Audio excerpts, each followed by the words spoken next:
Boa tarde. No domínio público de hoje, vamos explorar a inovação aberta e como ela pode ajudar a resolver desafios sociais. Debateremos exemplos de ações de reconstrução e recuperação econômica, o impacto da nova lei de licitações e do marco legal das startups. E nossa convidada é Paola Schaefer, diretora de Gestão da Inovação da Secretaria Estadual de Inovação, Ciência, Tecnologia e professora da Unicinos. Boa tarde. Paola, hamburguense, legal ter aqui a presença dessa professora que conhece tanto desse assunto. E obrigado por tua presença. Boa tarde, Jaime. É um prazer estar aqui conversando com a comunidade hamburguense.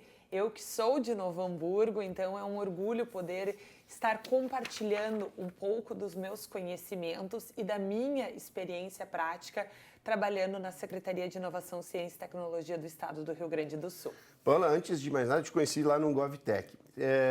Tu fizeste uma apresentação que foi a razão de eu te fazer esse convite, né? Então, eu queria, primeiramente, assim, que tu desse um panorama do teu trabalho lá na Secretaria. Isso. Então, é um prazer poder falar em nome da Secretaria, né? Somos a Secretaria de Inovação, Ciência e Tecnologia mais antiga do Brasil, né? Então, datamos dos anos 80. Temos aí uma longa trajetória, então fomos um estado pioneiro na instituição de uma secretaria estadual dedicada à pauta, inicialmente de ciência e tecnologia, né? Posteriormente, incorporamos também a questão da inovação. E hoje, a estratégia da secretaria, ela está calcada em 3 grandes pilares. O pilar da transformação, que a gente busca justamente discutir questões ligadas a setores estratégicos competitivos. Então, nós temos um olhar muito especial ao setor do agro, ao setor de semicondutores e ao setor da saúde, mas também buscando olhar para a reconversão tecnológica da indústria gaúcha. Temos um importante parque industrial no Rio Grande do Sul, mas que precisa, né, estar aí atualizado e competitivo globalmente. Um segundo eixo é a questão da conexão. Então, trabalhamos muito com os nossos ecossistemas de inovação. Somos 8 ecossistemas de inovação no estado do Rio Grande do Sul e temos aí um programa guarda-chuva que busca justamente trabalhar cultura de inovação, interlocução com os diferentes atores da quádrupla hélice, fomento a iniciativas de inovação nesses ecossistemas no âmbito regional. E também com a discussão de cidades inteligentes e sustentáveis, uma pauta que ganhou ainda mais destaque frente ao desastre climático. Por último, nós temos o eixo da inclusão, o qual eu sou responsável dentro da Secretaria, que trabalhamos tanto com a discussão de inovação social, né, como furar um pouco essa bolha da inovação, como levar a inovação para além do ambiente acadêmico ou para além dos grupos empresariais, levar a inovação também para a periferia, discutir inovação em ambientes em que não se discute ainda esse tema.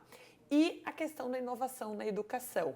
Então, a gente busca formar, né, novos professores alinhados com as competências do século XXI e também capacitar os professores que já estão na rede pública estadual e municipal em temas como inovação, empreendedorismo, ciências da computação, criatividade, que a gente tem uma certeza, né, uma premissa dentro da secretaria. Inovação só se faz com talentos, e talentos a gente precisa formar desde a infância. Então, esse é um olhar que a gente tem tido. Então, trabalhamos especialmente nesses 3 eixos. E tem a questão da inovação aberta. Como ela pode ajudar, então, nesses desafios sociais que o Rio Grande do Sul enfrenta? Perfeito, né? Primeiro, a gente falar um pouquinho do que é a inovação aberta, né? Para o público poder entender.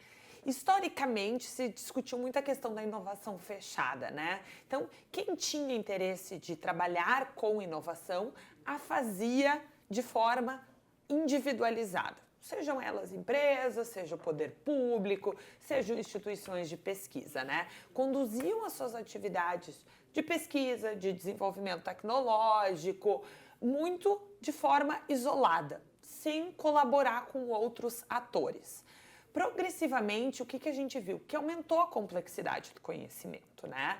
E começou a se ter uma necessidade de interagir mais com atores externos. Sair do seu quadradinho? Sair do seu quadradinho, isso. Abrir suas portas para trabalhar de forma mais colaborativa. Não é que antes não existisse inovação aberta, já existia. Mas vamos dizer que ganhou um nome, foi formalizado dentro das práticas. Isso. Foi no final dos anos 90, né? Existia um grande pesquisador chamado Henry Chesbrook, que trouxe essa discussão sobre inovação aberta. E começou a dizer, né? Por que não interagir com os clientes? Por que não interagir com seus concorrentes? Por que não interagir com instituições de ciência e tecnologia, com universidades, com a sociedade para buscar fazer inovação, né? Esse olhar muito mais aberto, de colaboração, de troca de informações e de conhecimento. E por que isso ganha mais relevância ainda frente aos desafios sociais, como colocado, né? Acho que essa é uma provocação muito boa, né? A gente sabe que a humanidade sempre viveu uma série de desafios tecnológicos, né? Temos aí grandes desafios, né? Levar o homem à Lua, vamos dizer, foi o grande projeto em termos tecnológicos globais, né? Liderado pelos Estados Unidos. Mas os desafios sociais, eles são muito mais complexos, porque eles não envolvem só tecnologia. Eles envolvem a sociedade, eles envolvem um arranjo de instituições, eles envolvem o local onde essas pessoas estão inseridas. Então, a inovação aberta, ela ganha ainda mais relevância dada a complexidade destes desafios. Eu sempre gosto de fazer uma provocação em relação a essa discussão, que é tema de um artigo científico que pergunta, né? Por que a gente conseguiu levar o homem à Lua, mas não conseguiu endereçar o problema da pobreza e da fome, né? Da fome. Então, por que um grande desafio tecnológico a gente conseguiu trabalhar, se investiu bilhões de dólares nesse caso. De energia, de conhecimento, né? De tudo. De estrutura científica, mas a gente não consegue resolver um problema que está à nossa porta, né? Especialmente em países como o Brasil. E a inovação aberta ganha muito essa relevância. Por quê? Porque é uma forma de o poder público, especialmente, não discutir fechado dentro do seu ambiente, né? Mas discutir esse problema com a sociedade, buscar soluções com aqueles que estão fora, com as diferentes organizações, porque é um problema que afeta todos, né? Então, acho que essa é o grande ganho que a gente tem com a questão da inovação aberta, é essa troca de compartilhamento de conhecimentos e informações. Quando tu falaste desse desafio que o homem teve de, então, chegar à Lua, a gente tem uma outra questão, eu me lembrei dos aquedutos romanos, que é um desafio social. Ou seja, precisava levar a água até as comunidades de diferentes locais. Ou seja, ali também é um exemplo. A gente pode usar isso como exemplo? Perfeito. A gente tem muito esse olhar para as inovações de caráter tecnológico recente, mas a inovação sempre esteve presente na história da humanidade, né? Toda vez que a gente combina conhecimentos existentes de uma forma diferente ou combina novos conhecimentos, nós estamos fazendo inovação, né? Então, acho que é isso que os exemplos nos povos antigos, né? Também nos mostra como a gente pode utilizar esse conhecimento e, às vezes, conhecimento empírico sobre como as pessoas fazem para levar coisas novas. Tem uma ação que está sendo desenvolvida também na Secretaria sobre reconstrução e recuperação econômica no plano de inovação. Como é que tem sido delineado esse trabalho? Isso. Sabemos que o Rio Grande do Sul, né, foi afetado por um dos maiores desastres climáticos a nível de país, mas também se pode dizer a nível global, né? Sem dúvida. E que eu acho que nos coloca uma série de oportunidades, né? Com certeza um desastre que vai ser marcado, que vai ter reflexos nos nossos... Na história mundial, porque vai ser um case, né? Isso, é um case. E como que a gente pode utilizar esse case, né, para reconstruir o Estado e para pensar novas soluções? Então, o que a Secretaria de Inovação, Ciência e Tecnologia vem trabalhando, né, desde do ocorrido? Primeiramente, a gente trabalhou um catálogo de soluções, depois acho que a gente pode detalhar um pouquinho mais do nosso catálogo, como que a gente buscou soluções que já existiam, ofertadas por startups, por universidades, por grupos de pesquisa que trabalhassem com o problema do desastre climático. Depois, a gente também formou grupos de trabalho, né, olhando para 4 eixos do Plano Rio Grande. Então, o Plano Rio Grande ele trabalha com ações no âmbito emergencial, no âmbito da reconstrução e no âmbito do Rio Grande do Sul do futuro, além de mapeamento de recursos financeiros. Então, a gente formou grupos de trabalho com especialistas daquela chamada antes 4ª hélice. Então, membros de universidades, membros do poder público, membros da sociedade civil e membros de empresas que pudessem nos ajudar a discutir esses temas. Dali saiu uma série de ações muito interessantes que estão sendo levadas ao alto escalão do governo, né, para a priorização dessas ações, porque são ações extremamente qualificadas, pensadas e trabalhadas de forma conjunta. E, além disso, a secretária Simone Stilpe, atual secretária de Inovação, Ciência e Tecnologia do Estado do Rio Grande do Sul, coordena o gabinete, né, o Comitê Científico de Resiliência. Então, é um comitê formado por mais de 40 cientistas, especialistas no tema da mudança climática, né, tanto pesquisadores do Estado do Rio Grande do Sul, como do Brasil, como pesquisadores do exterior, que estão trabalhando muito para trazer e aportar conhecimento científico, conhecimento acadêmico. Nós precisamos ouvir os especialistas, né? Então, esse comitê tem como secretário executivo o professor Joel, professor que era diretor do Instituto de Pesquisas da URGS, o IPH, que ganhou um grande renome aí frente ao desastre climático, e eles estão tentando trazer, né, como que o conhecimento científico pode ajudar a endereçar os problemas que estão postos. Então, assim, só para trazer um breve panorama do que a Secretaria vem fazendo. Além, é claro, das ações que a gente já tinha anteriormente. Mas a gente tem buscado, até a própria discussão de cidades inteligentes, levar mais para cidades sustentáveis, né? Como é que as cidades olham para esses novos desafios, né? A gente viveu esse desastre climático e a gente não sabe quando que ele pode ocorrer novamente. Então, nós precisamos estar preparados para isso. Vamos falar um pouco, no teu material, tu me cedeu gentilmente, né, para fazer justamente, trazer essa discussão para esse programa, o catálogo de soluções para enfrentamento de desastres climáticos no Rio Grande do Sul. Ou seja, ele está disponível lá no site da Secretaria, por meio do Observatório da Inovação. É interessante falar do catálogo e do Observatório da Inovação. Ótimo. É muito bom poder dar visibilidade a essas iniciativas, né? Então, desde o ano passado, nós viemos trabalhando, esse já era, vamos dizer, um objetivo antigo, mas que a gente conseguiu concretizar ano passado. Então, convido a todos a conhecer o site da Secretaria e, mais especificamente, visitar o nosso Observatório da Inovação. O que temos no Observatório, né? A gente reúne no Observatório uma série de dados sobre ciência, tecnologia e inovação no estado do Rio Grande do Sul.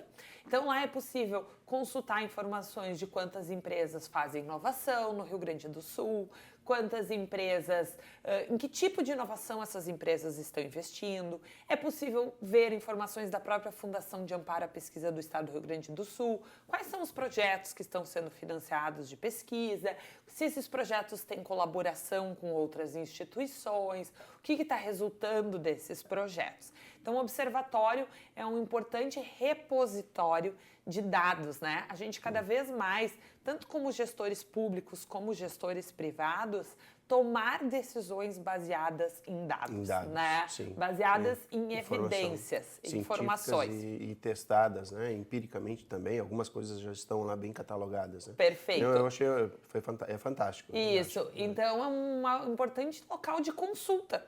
Se eu quero saber mais dados sobre o meu estado, sobre esse ecossistema, o Observatório fornece isso. E quando se pôs o desastre climático, né? Essa foi uma inquietação nossa. Tentar identificar o que já existia de soluções que endereçassem os diferentes desafios que estavam postos, né? A gente sabe que a gente tinha desafios para a gestão de abrigos, a gente tinha desafios relacionados também à gestão de abrigos de animais, a questão de transporte, de logística, desafios relacionados a mapeamento das áreas atingidas. Alegadas, né? Isso, muitas coisas relacionadas à inteligência artificial que poderiam ajudar. Então a gente pensou, né? Vamos unir esforços e agrupar essas informações, sistematizar essas informações para que elas estejam disponíveis.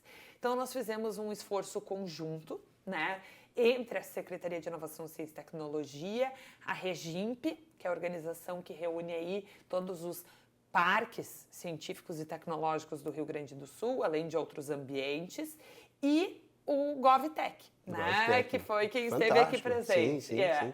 Nos ajudou muito nessa empreitada de reunir informações. E daí a gente buscou divulgar nacionalmente e internacionalmente, então acho que é importante colocar, eu vi, né, todo no South Summit em Madrid, o catálogo estava todo o tempo presente nos painéis para que as startups europeias também cadastrassem suas soluções, né? Sim. Porque pode ser que eu tenha um desafio e essa solução não esteja aqui, pode estar localizada em outro país, né? Então, a gente buscou disponibilizar isso. Então, hoje nós temos quase 300 soluções diretamente nesse catálogo. Diretamente relacionadas com o desastre climático, né? E lá temos, então, é possível tanto cadastrar soluções em português, então convido também os participantes de outros países em inglês, também nós temos o link de formulário, então é um site que está disponível nos 2 idiomas, fomentando justamente ouvir também a comunidade internacional, né? E colocamos lá todas essas informações. Então a gente busca descrever aonde está essa startup ou essa universidade, ou enfim, quem esteja ofertando essa solução. A gente busca descrever qual é a solução ofertada, qual o problema que ela endereça, qual o desafio que ela está relacionada. Então a gente tem até mapas lá, tu consegue ver aonde estão localizadas geograficamente essas empresas. Eu acho que é um catálogo super interessante, um conjunto de dados muito rico e que continua aberto. Então, convido todo mundo a cadastrar lá a sua solução. E, Paula, já existia algum exemplo dessa forma que vocês pensaram? Ou vocês vão se tornar, acabam se tornando referência para outros países? Até porque a Itália recentemente enfrentou também uma situação muito parecida com a nossa. Perfeito. Concomitantemente ao caso do Rio Grande do Sul, nós tivemos um desastre climático também na Alemanha, né? Outro no Afeganistão. Então, assim, a gente vê que a intensidade, a frequência desses desastres são cada vez mais recorrentes. Mas não, a gente desconhece um catálogo específico direcionado à questão de desastres climáticos. De inovação ligada a isso. Fantástico isso. Existem outros catálogos, claro, para outros tipos de problemas, mas para o desastre climático foi uma iniciativa pioneira a nível de país. Né? Tu citaste o exemplo lá do o Summit em Madrid. Isso. E o catálogo ficar disponível no telão, assim. Isso é um motivo de orgulho, né? Também. Muito. Porque, infelizmente, foi uma situação ruim, mas a gente está enfrentando uma mudança planetária em função das mudanças climáticas. E isso serve como apoio também. Isso. E utilizando, né, ciência, tecnologia e inovação para discutir esse problema, né?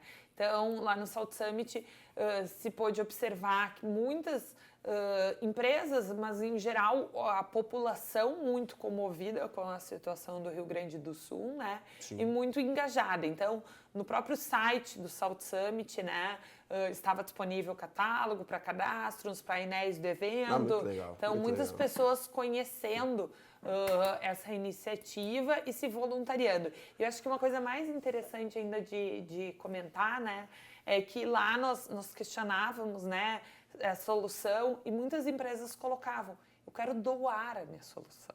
Né? Interessante, passar o direito dela. Passar o direito de assim, quero doar o uso da minha solução frente ao que vocês vivenciaram, né? Então, um engajamento global, uma preocupação global com o que estava se passando no Rio Grande do Sul. Que lindo, que bacana. E que bom a gente poder falar sobre isso aqui, né? A gente trazer essa discussão. E principalmente para uma hamburguense dentro da nossa TV Câmara. O programa Startup Lab. Vamos falar sobre ele e como ele funciona. Isso. O programa Startup Lab é um programa de inovação aberta, né? E ele busca fomentar a conexão entre grandes empresas ou empresas que tenham desafios com startups, né? A gente sabe que muitas vezes as grandes empresas têm uma estrutura menos flexível, mais hierarquizada e tem mais dificuldade de fazer inovação, né? Essa estrutura muito maior, tem muito mais, às vezes, desafios que precisam ser resolvidos rapidamente e não conseguem trabalhar ali a questão da inovação. E a gente acredita que uma forma de levar inovação, especialmente para essas empresas, é através da conexão dela com as startups, né? Então, a gente busca muito promover a conexão entre startups gaúchas com empresas que tenham desafios. Esse é um programa que utiliza-se da metodologia do Instituto Hélice. Acho que é bem importante mencionar, né? O Instituto Hélice é um importante instituto na área de inovação, localizado na Serra Gaúcha, em Caxias do Sul, uma iniciativa que nasce de um conjunto de empresas, né, que são muito pujantes na economia gaúcha, e elas desenvolvem essa metodologia e trabalham de forma a compartilhar essa metodologia com a secretaria. E a secretaria cria o programa Startup Lab. Então hoje o que a gente faz? A gente faz rodadas, né? Rodadas. De conexão. Então, as empresas apresentam os seus desafios, né? Empresas já consolidadas, que tenham aí um capital e que possam investir em inovação, e aquelas startups que estão buscando mercado, clientes, se consolidar, ofertam soluções para essas empresas. E hoje a gente tem, inicialmente, o programa Startup Lab era muito mais focado em conexão entre empresas e startups, mas a gente começou a ver que o poder público também tem. Começou a abrir, né, o leque. Isso. Esse leque, ele atingiu uma outra dinâmica. Né? O poder público também tem uma série de desafios, de né? demanda, sim. Então, sim. como é que a gente também pode conectar o poder público com as startups? Sim. E eu acho que isso é um grande fomento à economia gaúcha, né? A gente vê a importância dessas startups como um motor de desenvolvimento econômico, com geração de emprego e renda, com geração de distribuição de renda entre as pessoas. Então, a gente está buscando conectar esses atores. E acho que um último ponto que é importante mencionar é que o Startup Lab tem gestores, né? Então, os nossos 8 diferentes ecossistemas têm pessoas lá dedicadas a levar isso. 8 diferentes ecossistemas. Isso, 8 diferentes ecossistemas. Aqui em Novo Hamburgo, nós estamos no ecossistema da região metropolitana e litoral norte, né? Temos um gestor aqui do programa Startup Lab que está inteiramente à disposição para promover essas conexões. No município? Ele fica no âmbito da região, né? Mas ele atende a todos os municípios que estão na região. Paula, como o assunto sempre, como eu falei, eu estou aprendendo bastante coisa nesse período de tempo aqui que eu comecei a trabalhar com essas questões de inovação aberta, governo, digital. Mas tem muitos termos que, justamente por eu fazer uma busca, eu consigo ter essa informação. Mas quando tu fala, por exemplo, de rodadas, eu queria que tu explicasse, eu entendo e queria que tu explicasse como funciona, porque esses termos são cada vez mais, ficam sendo usados e falados, mas são pouco, às vezes, abertos, né? Ou seja, para que o grande público possa entender o que é uma rodada e como ela funciona. Então, na Startup Lab. Importante essa provocação, porque a gente tem que desmistificar algum desses termos, né? Trazer eles para o cotidiano das pessoas. As pessoas precisam entender e internalizar essas palavras, né? Então, acho que bem legal essa provocação. Já começamos no início desmistificando um pouco o que era inovação aberta, né? Sim. Então, acho que agora aqui tem outro que é rodadas, né? São momentos que a gente promove essa conexão. Vamos dizer que estaríamos aqui nessa mesa fazendo uma rodada, né? Então, uma empresa ou poder público vem com um desafio. Muitas vezes ele não vem com um desafio tão claro, né? Ele vem com um problema. eu tenho um problema X. Como é que eu resolvo esse problema? Muitas vezes a gente não tem nem clareza total do problema. Eu sinto as consequências daquele problema, mas às vezes eu não consigo identificar as causas desse problema. Sim, isso é bem comum no serviço público. Então essas rodadas, elas buscam também fazer esse momento, né, de tu entender, de tu trabalhar uma metodologia para compreender em profundidade esse problema, né? Tentar puxar as causas raízes dele. Onde está o problema? É um problema que necessita só de uma solução tecnológica? É um problema que precisa de mais de uma solução? É um problema sistêmico? Eu preciso chamar vários atores para a mesa? Então, isso é bem importante, entender em profundidade o problema. Porque senão eu tenho o risco também de ofertar uma solução que não vai conseguir resolver o problema. Então, a gente busca entender com muita clareza o problema e botar junto, né, abrir para a comunidade esse problema e dizer, quem tem interesse em resolver, né, das startups, quem aí que está querendo, né? E a gente sempre provoca a Associação Gaúcha de Startups, que tem aí quase 1.000 startups junto a eles. Então, como é que a gente faz aí? O que vocês podem ajudar a resolver desse problema? E coloca todo mundo na mesa, né? Então, busca entender o problema, depois conectar com alguém que pode ofertar uma solução e depois acelerar a solução, né? Então, é uma solução, mas ainda está num âmbito muito incipiente, né? Não tem robustez ainda, não está madura para resolver aquilo. Então, como é que eu acelero essa solução buscando conectar ela com uma empresa? Interessante. Tem uma outra questão que ainda sobre o Startup Lab, que é o spin-off, a Rede RS Startup Plataforma. Como é que ela funciona? Isso, mais um convite aí, né, para conhecer o site da Secretaria. A plataforma Rede RS Startup, ela nasceu como uma spin-off do programa Startup Lab, né? A gente começou a perceber muito fortemente que as startups enfrentam uma série de dificuldades quando são criadas, né? Onde eu busco recursos financeiros? Quais são os eventos que eu posso participar? Com quem eu posso me conectar? Quem pode me ajudar se eu quero fazer um processo de internacionalização? Quem pode me ajudar com questão de propriedade intelectual? Então, o que a gente criou, né? A gente criou essa plataforma. Ela é uma plataforma, está disponível de forma online, mas também tem pessoas inteiramente dedicadas dentro da plataforma e que trabalham auxiliando as startups do Rio Grande do Sul, né? Então, nós temos lá 11 pessoas dedicadas a diferentes temas, né? Que buscam auxiliar essas startups. Então, assim, eu estou na fase ainda de ideação. Estou criando uma ideia, estou pensando em algo. Aonde eu posso buscar alguém que me ajude financeiramente? Não, eu já tenho uma solução robusta.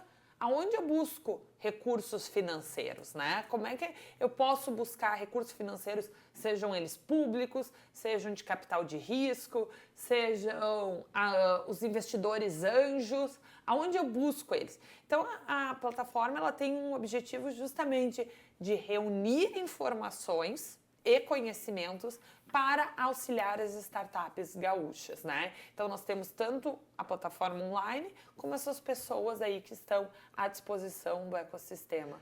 Sabe que eu me lembrei das incubadoras. Há um tempo atrás falava muito as startups precisam de incubadoras. Qual é a relação, então, dessa plataforma com as incubadoras e como tem sido o funcionamento das incubadoras atualmente? Isso. As incubadoras, elas têm um importante papel, né, na questão da maturidade dessas startups, né? Hoje, esse olhar sobre um ambiente de inovação que a startup pode estar, ele é um pouco mais amplo. Incubadoras é uma das opções, mas a gente tem uma série de outros hubs, né? Aí no Rio Grande do Sul, temos o Instituto Caldeira, temos FEComércio. Isso, a FEComércio tem um laboratório para incubação de empresas. Então, a gente vê que não são mais ambientes que estão dentro das universidades. Eles ganharam um escopo maior, majoritariamente ainda dentro das universidades. E eles ajudam justamente as startups com essas mentorias na área de gestão, na área de marketing, ajudar a captar clientes, ajudar a estruturar um plano de negócios. Então, as incubadoras têm um importante papel nessa maturidade dessas startups.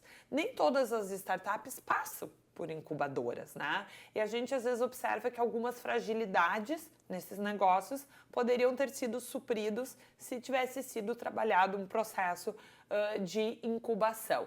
Mas as incubadoras têm um importante papel e fazem parte desse da ecossistema, rede. né? Isso, estão muito presentes aí. A Regimp também, que tem um olhar muito sobre as incubadoras, é uma grande parceira nossa.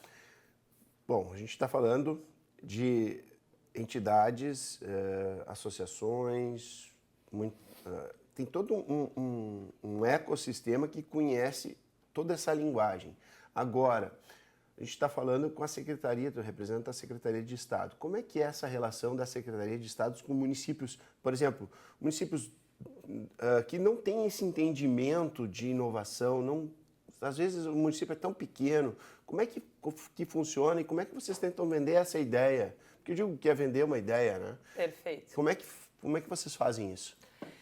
Essa sempre é uma preocupação muito grande nossa, né, de levar inovação para o interior do estado do Rio Grande do Sul, o que é um grande desafio, porque o estado do Rio Grande do Sul tem dimensões geográficas próximas a de um país na Europa, né? Sim. Então, como é que a gente leva para todos os cantos do nosso estado?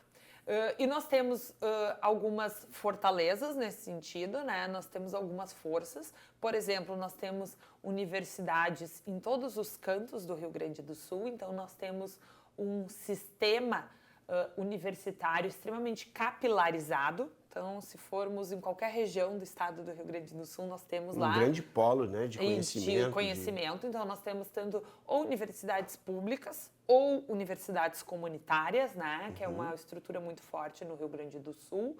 E também temos parques em todos os ecossistemas. O Rio Grande do Sul hoje tem 18 parques científicos e tecnológicos, 18. né? 18. Somos o estado com o maior número de parques no Brasil. E eu acho que é importante também salientar que temos 2 entre os principais do Brasil, né? O Tecnopuc e o Tecnocinos estão listados entre os 2 melhores parques a nível de país.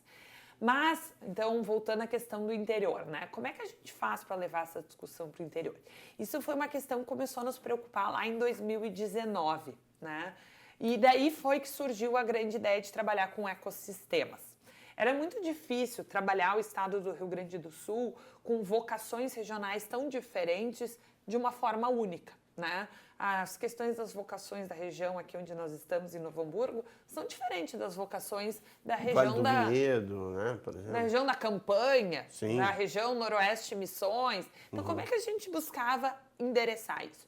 Então, lá em 2019, foi criado o programa Inova, RS, que é um programa baseado num modelo utilizado na União Europeia, né? E que a gente dividiu o estado em 8 regiões de acordo com as suas semelhanças, né? E buscou criar nessas regiões uma visão de futuro conjunta relacionada à inovação. Então, vamos chamar todos os atores da região e vamos fazer um compromisso em relação ao desenvolvimento da inovação nessa região. E daí vieram... Mas vender a ideia já é um pouco, né? Tu diz assim, tu traz a pessoa, vou falar sobre isso. Mas o que é isso? Isso. Né? Então, acho que lá em 2019 foi o marco zero desse programa. A gente, do Inova RS. Do Inova RS, se foi para todas as regiões do estado. Sim. Em cada 8 regiões, né? 8 regiões. Se ficou lá 3 dias em cada região, trabalhando com os atores, vendendo a ideia, como tu disse, e conscientizando sobre essa importância.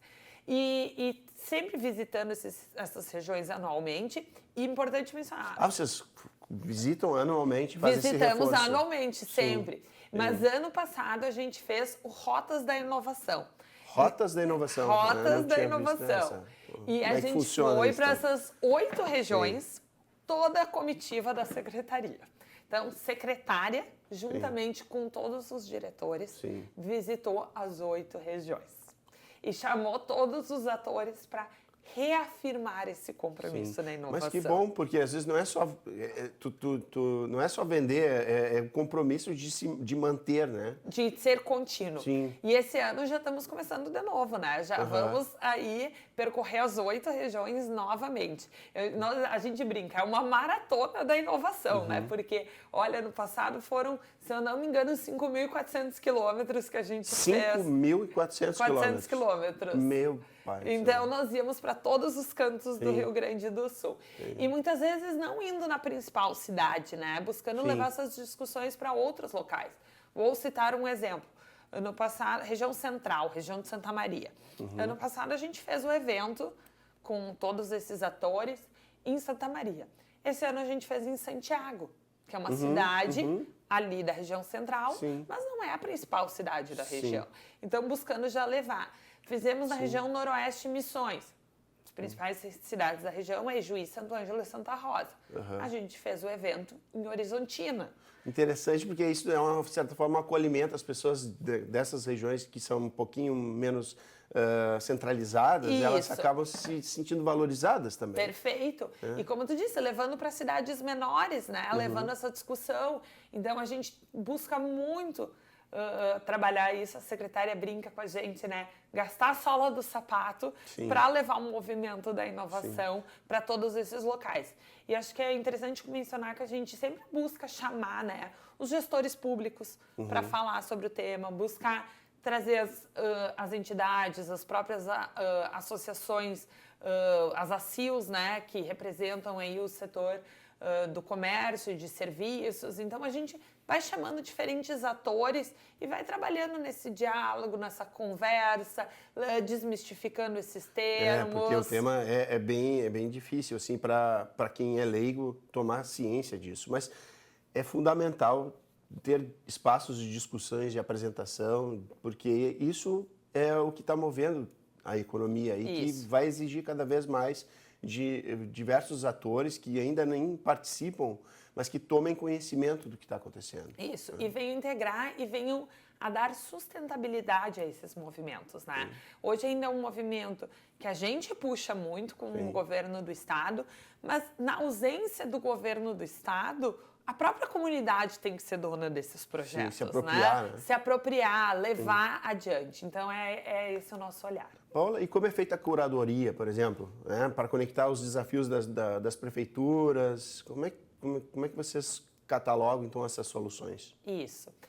Então, agora, por exemplo, do catálogo de soluções ligados ao desastre climático, a gente buscou ter, né, um trabalho de curadoria, porque a gente sabe que as pessoas cadastram informações que muitas vezes possam estar distantes daqueles desafios vivenciados ou que não estão alinhadas aos problemas que a gente quer endereçar. Então, nós tínhamos dentro da secretaria um grupo, né, liderado pelo diretor Diego, que vem dessa área, né, de política científica e tecnológica. Ele liderava toda a curadoria das soluções, então juntamente com 2 técnicos, servidores públicos. E então todo o cadastro, ali eles buscam fazer essa leitura em detalhe e verificar se está alinhado com aqueles objetivos. Posteriormente, para buscar a conexão com as prefeituras, né? Novo Hamburgo foi uma prefeitura que participou aqui das nossas rodadas. Me alegra muito ver a prefeitura da minha cidade participando, aí o poder público ativo. E daí ali a gente trabalhou, né, a Regimp, então, que reúne todos os parques e incubadoras, trabalhou nos ajudando no ranqueamento dessas soluções, bem como o GovTech Lab também nos ajudou, né? A Tel aí, que é uma das founders, nos ajudou muito a olhar em detalhe para essas soluções, bem como a Associação Gaúcha de Startups. Então, nós tínhamos um primeiro gate, ali, um primeiro portão, né, que era uma curadoria interna que a gente fazia, no sentido de identificar tem ou não tem alinhamento com o catálogo, e depois um ranqueamento dessas soluções, que daí era feita por esses 3 membros externos de instituições que são amplamente reconhecidas no ecossistema. Vamos falar então um pouco dessas parcerias. Como é que como é que se formam essas parcerias e de que forma também algum ente pode colaborar com a Secretaria de Inovação? Isso. Então, a gente fez essas rodadas de conexão, já temos disponível no site da Secretaria um e-book, tá? Que foi lançado essa semana, inclusive, com todas as soluções que participaram dessa primeira rodada, né? Então, lá, o que essas empresas estão ofertando, empresas, ICTs, enfim, seja as diferentes organizações estão ofertando alinhadas ao desastre climático, o próprio site delas, como buscar mais informações e como foi a dinâmica com as prefeituras. Então, para diferentes problemas. Então, a gente, nessa primeira rodada, pegou alguns problemas que eram comuns a diferentes poderes públicos municipais e buscou fazer um momento de conexão com essas startups. Queremos fazer mais rodadas, né? Porque sabemos que tem mais oportunidades aí, problemas a serem endereçados. E como é que as prefeituras trabalham isso depois, né? Que eu acho que isso é legal comentar, Sim. né? Hoje nós temos um arcabouço legal institucional a nível federal que permite ao poder público realizar compras públicas de inovação, né? Acho que esse é um tema super relevante, né? Então, nós temos tanto a nova lei de licitações, que já tem previsão legal para isso, como o próprio marco legal das startups. E esses são dois instrumentos ainda pouco conhecidos e pouco utilizados, né? E a gente sabe que grande parte das licitações, elas se dão para comprar bens que já existem no mercado, né? Vamos citar um exemplo bem fácil. É muito fácil comprar uma cama hospitalar, uma mesa, um computador. Mas como é que eu compro algo? Uma solução. Uma solução. Compro algo que vai resolver um problema Sim. que eu não sei o que aparentemente é intangível, mas... Né? Porque é diferente de uma cama, como tu citaste. É muito difícil.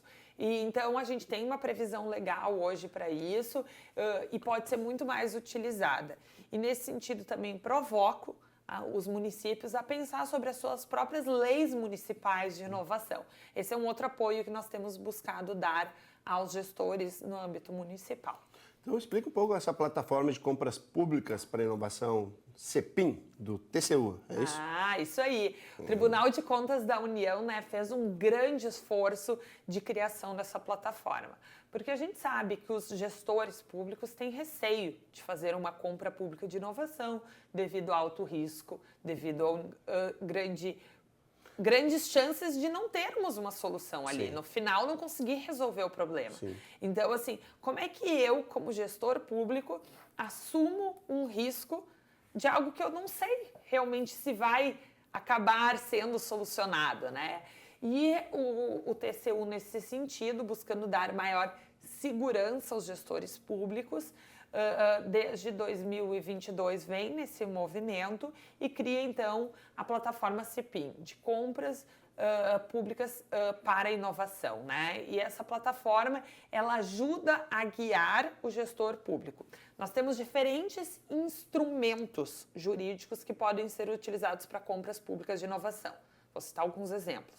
Encomenda tecnológica, desafio competitivo, compra pública de solução inovadora. Só que cada um deles tem as suas características específicas. Sim. Então, a plataforma ajuda a guiar o gestor público a escolher qual é o melhor instrumento de acordo com o desafio que ele está vivenciando.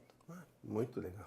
E dá uma segurança, né? É tanta coisa, assim, só fazer quando eu comecei a ler sobre os assuntos, né, como eu disse, eu tomei conhecimento, né, do trabalho da Secretaria de Inovação, mais necessariamente sobre o teu trabalho, no GovTech, no evento como é importante a gente participar desses eventos. E isso traz todo um novo conjunto de informações, de situações que são colocadas para as cidades, como é, obviamente, o nosso papel aqui como TV local e pública, de trazer essas discussões para ver o que se encaixa na nossa vida. Né? E da mesma forma, eu te pergunto agora sobre a lei de licitações e marco legal das startups. O que isso impacta, né, na nossa conexão? Assim, como é que funciona esses dois temas, né, a lei de licitações e marco legal das startups, e como impactam nas iniciativas de inovação do nosso Estado?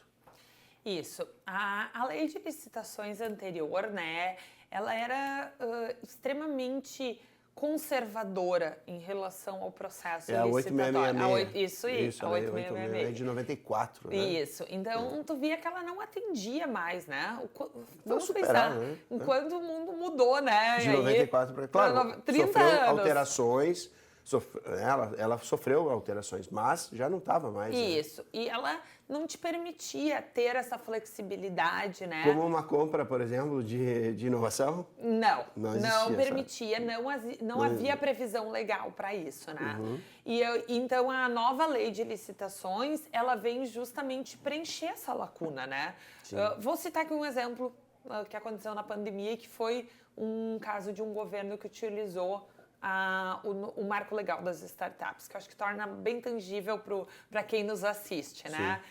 A gente sabe que durante a pandemia nós tínhamos uma necessidade de realizar muitos exames de raio-x e exames de tomografia para identificar casos de pneumonia, né? Que era um dos agravos que poderia se ter em relação do quadro da Covid.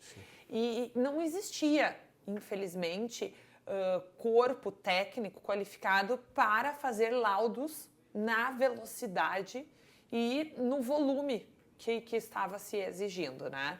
Então, muitas vezes, ali era uma questão de tu ter um laudo em um dia ou tu ter um laudo em uma hora podia ser decisivo para a tua vida, né? Para a tua sobrevivência.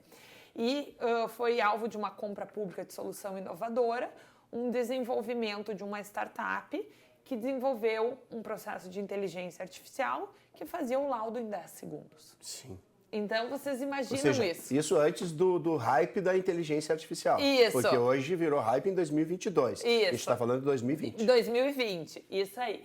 Então, a gente vê o quanto isso é importante. Só que se tu não tivesse esses mecanismos previstos em lei, tu não teria como utilizar isso, né? Porque tu expôs o teu problema, mas tu não tinha solução para ele. E podia não dar certo o desenvolvimento. E o marco legal e a nova lei de licitações, elas prevêem isso.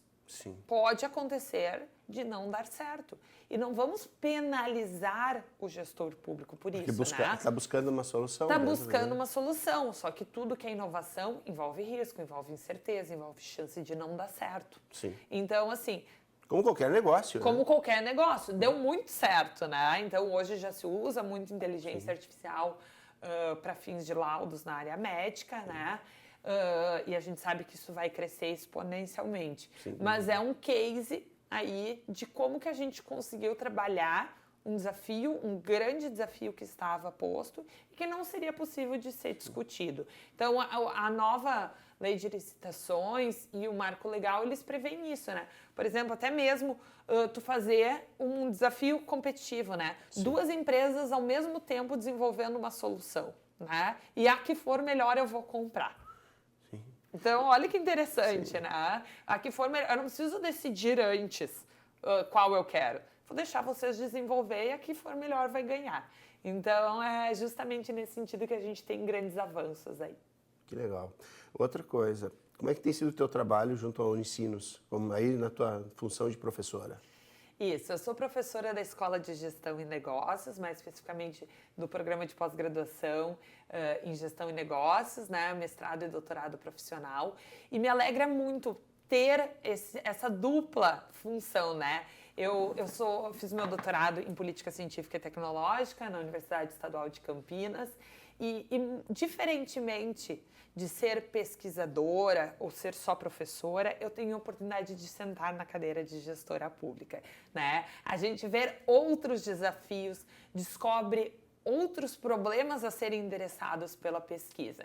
Então, eu acho que são duas funções que se retroalimentam muito, né? A própria universidade e a gestão pública, né? Então, eu levo para dentro de sala de aula os desafios que eu vivo no meu cotidiano, na minha experiência prática, mas também busco levar para dentro da secretaria coisas que eu conheço, novos conhecimentos, resultados de pesquisas para dentro da gestão pública. Então, atualmente, por exemplo, eu estou com um projeto de pesquisa trabalhando sobre compras públicas de inovação, né? Um projeto de uma aluna de doutorado. Então, eu busco levar esse conhecimento desse projeto de pesquisa também para a minha experiência dentro da secretaria e busco levar os meus desafios dentro da secretaria para dentro da universidade. Basicamente, tu é uma semeadora de inovação. Está semeando essas sementes. Eu sou uma grande, vamos dizer, idealizadora desse tema. Me alegra muito trabalhar com essa discussão, é um tema que eu trabalho desde o início da minha graduação e é o que me move. Justamente, eu acredito que inovação é a forma, é o motor do desenvolvimento econômico. Aproveita esse momento para abrir essa parte agora para as tuas considerações finais. Quero agradecer novamente pelo convite, foi um prazer. Quero incentivar a comunidade hamburguense a ir a eventos de inovação. Tivemos a oportunidade de nos conhecer em um deles, né, Jair? Então, acho que mostra a relevância de estar presente. Tivemos aqui em Novo Hamburgo o evento, né, do GovTech, mas vamos ter em outubro, né? O Summit. O Summit da Fevale. Isso, então... Fazer as pessoas começar a escutar esse tema, começar a se interessar, visitar as iniciativas. Então, acho que é muito importante. Então, me orgulho estar aqui estar falando na TV, né, relacionado ao Legislativo. O Legislativo precisa ser um grande apoiador do Executivo em ações de inovação. Então, me deixa muito feliz como hamburguense, como gestora pública, ver cada vez mais o estado do Rio Grande do Sul pensando, discutindo e liderando pautas de inovação no país. Para nós é um privilégio ter uma hamburguense, né, junto lá na Secretaria de Educação, na Secretaria de Inovação. E neste momento, então, finalizamos o nosso programa e agradecemos a gentileza da participação da diretora de Gestão da Inovação da Secretaria Estadual de Inovação, Ciência e Tecnologia e professora da Unicinos, Paola Schaefer, em nosso espaço de debates. Este programa é retransmitido em nossa grade de programação. Além disso, você pode acompanhar este e outros programas da TV Câmara em canal próprio no YouTube e na página do Facebook. Até o próximo encontro.